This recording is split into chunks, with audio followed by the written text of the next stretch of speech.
বর্তমান সরকার প্রতিরক্ষা শিল্পে মেড ইন বাংলাদেশ উদ্যোগের মাধ্যমে দেশীয় শিল্প গড়ে তোলা এবং সক্ষমতা বৃদ্ধিতে যে কৌশলগত দিক নির্দেশনা প্রদান করেছে, এই প্রকল্প তারই একটি বাস্তব এবং উজ্জ্বল উদাহরণ।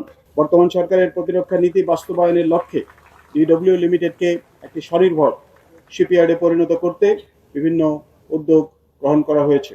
এরই অংশ হিসাবে এই ইয়ার্ডের সক্ষমতা বৃদ্ধির লক্ষ্যে অবকাঠামোগত সম্প্রসারণের উদ্দেশ্যে নতুন ভূমি অধিগ্রহণের উদ্যোগ গ্রহণ করা হয়েছে। ভূমি অধিগ্রহণ সম্পন্ন হলে উচ্চ ক্ষমতার স্লিপওয়ে নির্মাণের মাধ্যমে বড় আকারের যুদ্ধজাহাজ নির্মাণ করা সম্ভব হবে এবং এর ফলে ডিডব্লিউ লিমিটেডকে আরো আধুনিক শিপবিল্ডিং ইয়ার্ড হিসেবে গড়ে তোলা সম্ভব হবে বলে আমি আশাবাদী। জাহাজ নির্মাণ শিল্পে বিদেশি নির্ভরশীলতা হ্রাস করে স্বনির্ভরতা আনয়নের জন্য কাঁচামাল ও আনুষঙ্গিক যন্ত্রপাতি দেশেই উৎপাদন করা প্রয়োজন আমরা বর্তমান সরকারকে অবহিত করেছি।